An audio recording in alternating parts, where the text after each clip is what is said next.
Hi, I'm Dr. Keith Volstad. And I'm Laura McLeod Volstad of Volstad Chiropractic and Integrated Wellness.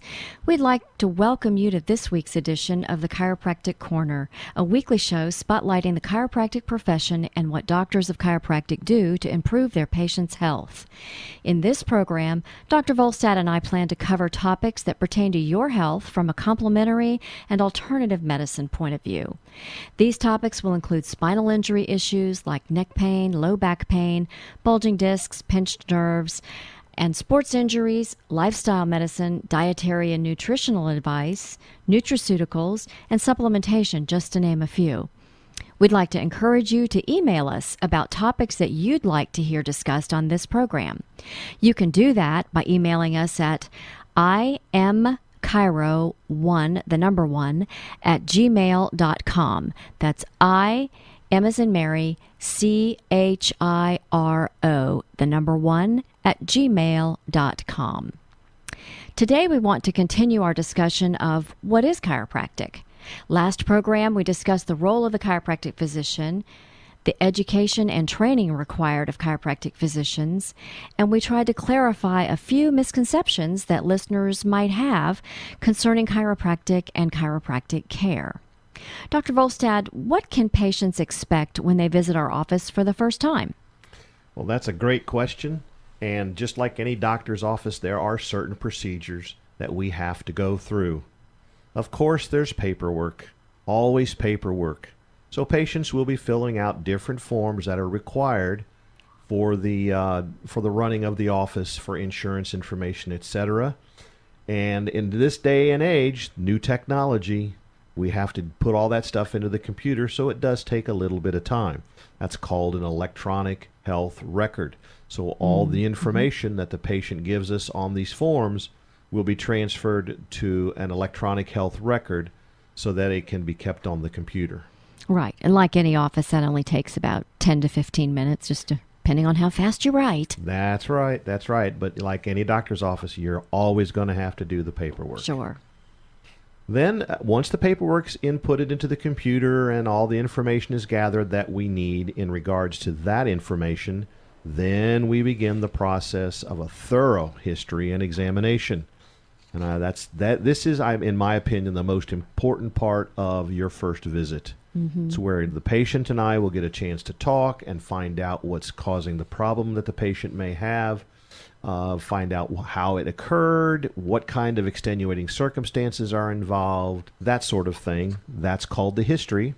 Then we'll go into the examination. That's where I'll check out the body, find out what kind of problems there are, try to figure out the nature of the injury. It is not uncommon that after reviewing this information that I think the patient might need an x-ray. Fortunately, we have an x-ray machine right in our office, so we can take the x-rays right then on that same visit. However, sometimes your condition might require additional diagnostic testing, such as an MRI or maybe some blood work or any other pertinent lab information. And if so, then I would refer you out for that information.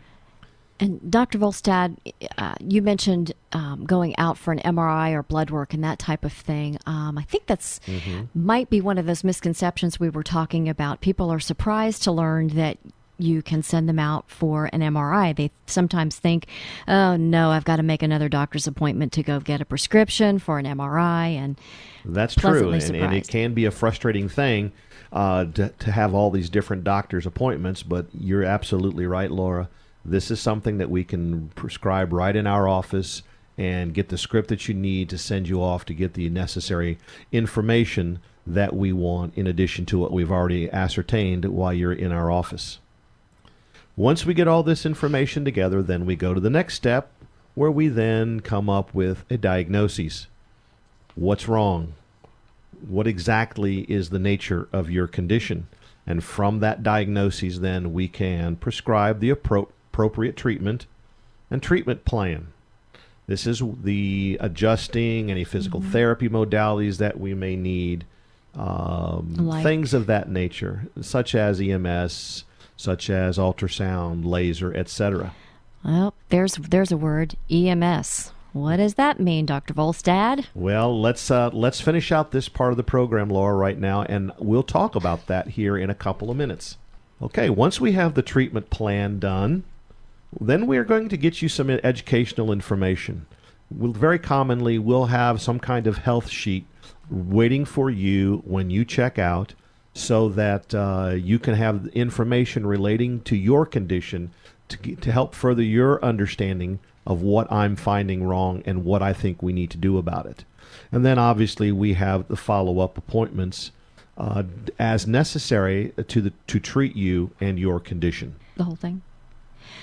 Now that you've determined the patient's condition, what type of treatment do you typically use to help them? Yeah, this leads back to that question you asked in the last segment about what is EMS, and I told you let's wait until the next part of the program. Ah, yes. Now's when we're going to talk about that. Here we go. Okay, what kind of modalities and treatments would I provide the patient? Well, most chiropractic offices have very similar modalities and treatment facilities. So you can expect to get this type of treatment in most every chiropractic office you may happen to visit. Of course, the most important and primary mode of therapy a doctor of chiropractic would provide is spinal manipulation. Spinal manipulation can be hands-on. In other words, they use their hands to do the adjusting. Or there is an instrument called the activator, which is a more gentle form of adjusting, where a tool gives a gentle thump, and we lovingly call this tool the thumper. But spinal manipulation is the primary form of therapy that a doctor of chiropractic would utilize. Now, there are quite a few physical therapy modalities that are utilized. In the previous section, like I said a few minutes ago, we referred to EMS. EMS stands for electrical muscle stimulation. And in our office, we don't use the old-time high-volt galvanism machine, but rather the newer form of electrical current called interferential current. Interferential current is a physical therapy tool that utilizes the properties of electricity to reduce pain and relieve muscle spasm. This can be done by controlling the frequency of the wave, by the intensity of the voltage. But the thing to remember for you electricians out there, the amperage is very, very, very low. That's why this is a modality that doesn't cause any discomfort or pain. That sounds like one of those scary young Dr. Frankenstein things. Yeah, the amperage is very, very low. We're talking milliamperages here. So the power of the current is very, very small. It's not like sticking your finger in a socket, that's for sure. In fact, we have a couple of patients for whom, actually more than just a couple, but a few for whom this is their favorite thing. One in particular I'm remembering, he likes to come in at our last morning appointment, and I don't even turn the clock on for him. He likes to nap through it. It's like an unattended massage. It is very, very comforting, and I remember when I was in chiropractic school, we as students could get treatment for $1, and we would have students after student after student lined up in the treatment room receiving this type of electrical current, and you'd hear the guys in there snoring. They would fall asleep. This is such a relaxing type of therapy. Yeah, it's a good price too. Yeah, $1. Let's try and get that today. Yeah, that's the spa treatment portion of the show when you come to our office. Okay, another type of therapy that we would utilize in our office anyway is a cold laser. A cold laser is a device that has specific frequencies of light, more towards the red end of the spectrum, that stimulates the healing process in injured cells. And Laura, I know we could spend an entire half-hour program talking about the science behind cold laser, and we may do that one of these days, but just let's suffice it today to say that it's a device that helps the healing process in injured cells. Another mode of therapy that we use in our office is myofascial release, sometimes known as trigger point therapy. This is a type of massage which can reduce muscle spasm and help eliminate trigger points. Trigger points are those hard nodules that you might feel in the muscles of your shoulders, and it's very, very tender. And a lot of times when you stimulate or push on these points with your fingers, the patient talks about how, oh, doc, that hurts so good. And it really, really helps relieve a lot of their discomfort. Are you talking about the points on your shoulders where ladies get this a lot? You know, we're sitting on our desk with our elbows up on our desk for long periods of time, or unfortunately, some of us have our keyboards for our computers up on our desk, and you're not in the correct position. Your shoulders are up, and after about, 20, 30 minutes of doing that, your shoulders start to burn right in that area. Is that what you're talking about? That's exactly where I'm talking about. That hurts. And they are very uncomfortable. They can lead to things like headaches, etc., etc. So relief of these trigger points is a very, very useful tool in the chiropractic office. Another form of therapy that we use in our office is mechanical traction. And I'm including in this a flexion distraction therapy, also known as Cox's therapy. This is a modality that helps improve flexibility of the spine. It helps reduce irritation of the joints. And I think this is probably my personal favorite. A lot of times I'll just go after hours and lay on the mechanical traction table, and Laura will come in and wake me up because I'm snoring too loud. Another form of mechanical traction, a specialized form I would say, is spinal decompression. Spinal decompression is a computerized controlled traction unit that's specifically designed to help disc injuries, bulging disc injuries in your lower back and also your neck.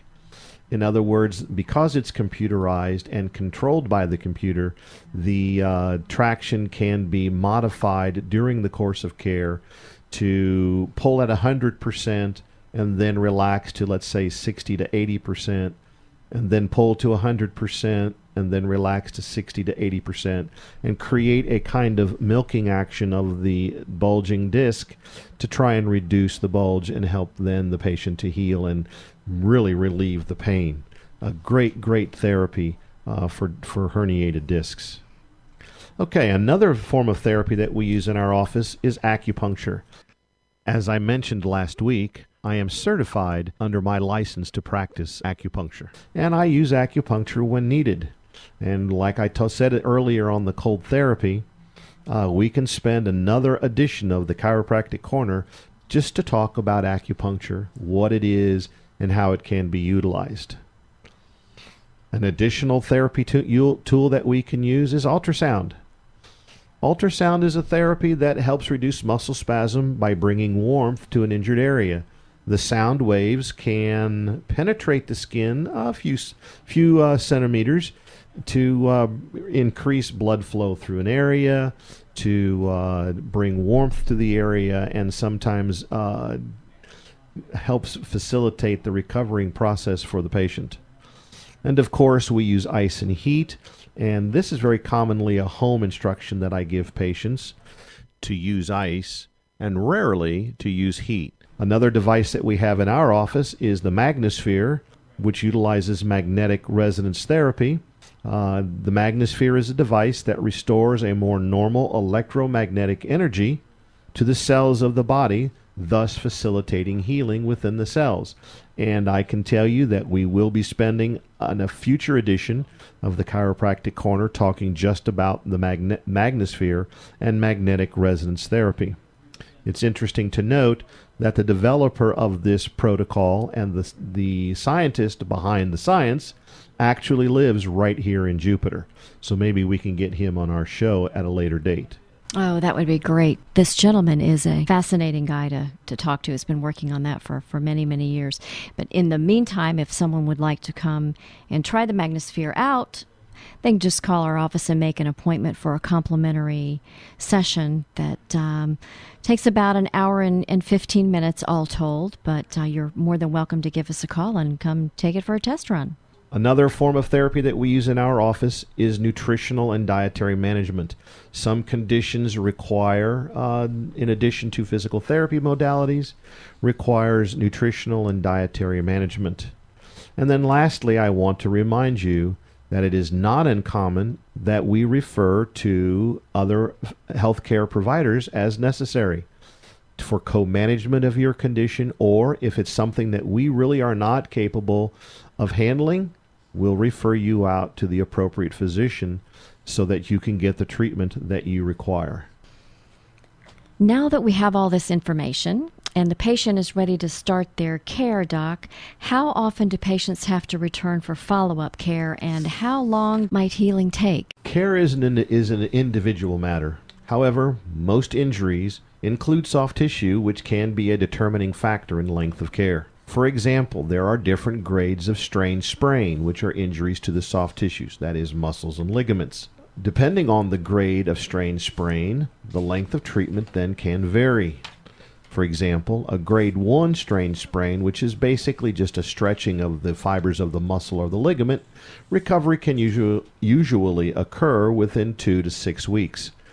A grade 2 strain sprain, which is not only just stretching of the muscle and ligament fibers, but also maybe partial tearing of these fibers. Ouch. Healing can take, that hurts. Healing can take, up to 8, maybe 12 weeks.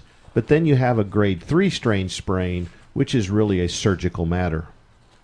Another variable that controls length of treatment is the amount of pain and the chronicity of pain. Chronicity, there's a big word. Chronicity is a term that means old. It's been around a long time. Mm-hmm. Usually in conditions, the more chronic the condition or more chronic the pain, the longer the recovery and the longer the treatment time required. That's why it's never a good idea for patients to formulate in their mind the idea that, this will just go away, or, I'll feel better tomorrow. Because if you don't feel better tomorrow or the day after, now all of a sudden you've taken an acute injury and turned it into a more chronic injury, and the longer you wait, the harder it is to read and correct the issue, so the longer your treatment's going to be. Doc, sometimes patients don't come back for their follow-up visit after that extensive first visit. Why is that second visit so important?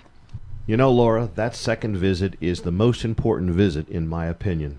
The reason it's so important is because it helps me to determine the length of care. Most patients experience some relief immediately following that first visit.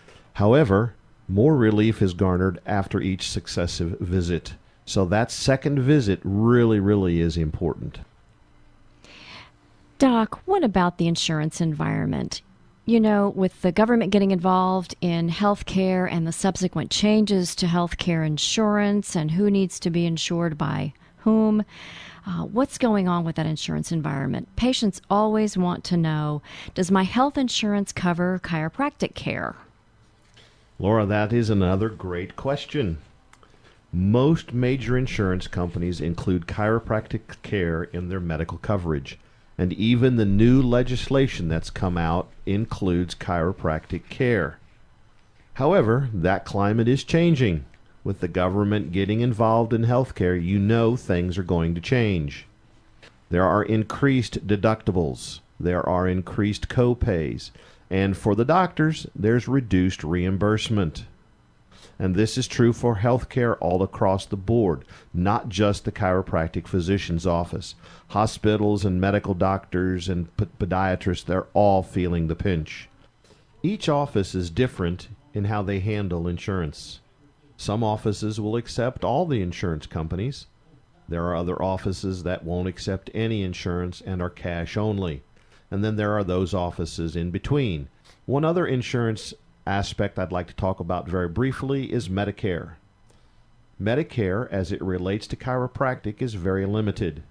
So for all you people out there that are insured with Medicare, rest assured chiropractic is covered by Medicare, but in a limited format. Medicare will pay for only the chiropractic adjustment, and that's it. Any other service provided by the chiropractic physician is non-covered as far as Medicare is concerned. So if you need an x-ray, or if you get an examination, or if you have any physical therapy modalities, those services are not covered by Medicare and are out-of-pocket expenses. Now, as it relates to supplemental insurance, many patients think that, well, if Medicare won't pay for it, then my secondary or supplemental insurance will pay for it. That isn't necessarily true, and in my experience, most commonly is not true. If the service is not paid for by Medicare or covered by Medicare, then your supplemental insurance will not pay for it either. So you then have those expenses coming out of your pocket. Doc, I want to revisit something you mentioned earlier.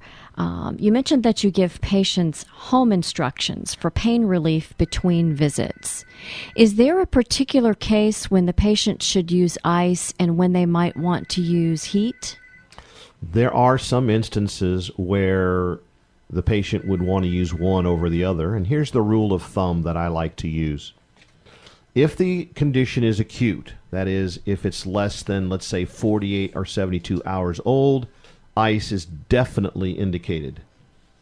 After 72 hours, there is some discussion as to whether heat is better or whether ice is better. For me personally, I think that I would prefer the patient use ice. I believe ice is a better pain reliever, and it helps reduce the inflammation and swelling. However, sometimes patients ask me, well, Doc, is it okay to use heat? And I think the answer is, under some circumstances, yes, it's okay to use the heat. However, I have to tell you, I would never recommend that you sleep on a heating pad or that you even sit with the heating pad for an extended period of time. The problem that you run into when you do that is that it will literally increase the inflammatory process and most likely the swelling. So I would not advocate sleeping on a heating pad or sitting on it for an extended period of time. Doc, when you say extended period of time, can you give me minutes? Define it for me if you can. Well, I think that an extended period of time would be anything longer than 10 minutes. Ah, okay. If the patient's disciplined enough to get off the heating pad after about 10 minutes or so, the chances of there being some increase in inflammation and swelling is greatly reduced. And I do understand heat feels good. Mm-hmm. So maybe using it only as a limited modality, like I said, less than 10 minutes, then I think I could live with that. What about using them together? Would you alternate between heat and ice? Gosh, Laura, I'd let you be the doctor because I kind of forgot about that. No, thank you. Of course, that's a great way to treat strain sprain injuries. Alternate between ice and heat. And the old rule of thumb that I was taught and that I would recommend for patients is 5 minutes of ice, followed by 10 minutes of heat, followed by 5 minutes of ice, with another 10 minutes of heat following that, and then ending up with 5 minutes of ice. That's a great way to kind of milk the area and to reduce the swelling and inflammation. And one last thing I would recommend for home use for patients is a balm. An example of a balm would be BioFreeze or Tiger Balm, that sort of thing. Now, we used BioFreeze in the office, and patients just really seem to love that, and that would be part of the home instructions that I would give a patient as well. 10 minutes of ice followed immediately by BioFreeze. And then about an hour later, 10 minutes of ice followed immediately by BioFreeze, and so on throughout the course of the day, or as often as you could. Now, Doc, I know we carry BioFreeze in the office. That's one staple we're never without, but I don't believe that's available at a retail level. Is that correct? People would have to go to their chiropractor's office or, some healthcare facility provider's office, right? That is not purchasable through a retail outlet as far as I know. Some people have devices similar to our EMS therapy machines, most commonly called TENS units, for use on muscle strains and pains. Are they the same as the EMS units in our office? They are very similar, but they're not exactly the same. The electrical modality machines that we have in our office are a little bit more sophisticated, have a little bit more variability as to therapeutic effect. However, they are along the same lines, yes. And can they use that in place of chiropractic adjustments when they're injured? I know we're asked that on, every once in a while. I wouldn't say that they could be used as a substitute for, but certainly they could be used as an adjunct at home. After your visit, if you're starting to hurt a little bit later in the day, I certainly would recommend that you put the TENS unit on and utilize its therapeutic effect to help relieve some of your discomfort and maybe even reduce a little bit of your muscle spasm. So I am definitely a fan of the TENS unit. Well, there's a wrap on another edition of the Chiropractic Corner. Here's a closing tip for you and yours. It's mosquito season again. If or when you're a victim of those little bombardiers, you can kill the itch by rubbing the bite with the inside of a banana peel. Really, it really works. And I can attest to that. I am one of those that if you walk outside with me, you won't be bothered a bit by a mosquito because they'll all be on me. Oh, that's right. I love for you to accompany me outside because I know they're going to leave me alone and make a beeline for you. And I can tell you that rubbing it with the inside of a banana peel really does work. It relieves that itch. Aren't you glad I told you that one? I am very happy that you told me that one. Laura and I would like to thank you for listening this weekend. And remember, we'll be back again next week with another edition of the Chiropractic Corner. And please remember, email us your ideas and your questions. You can send those emails to iamchiro1@gmail.com. That is I, M as in Mary, CHIRO 1@gmail.com. Until we meet again, be well, live well.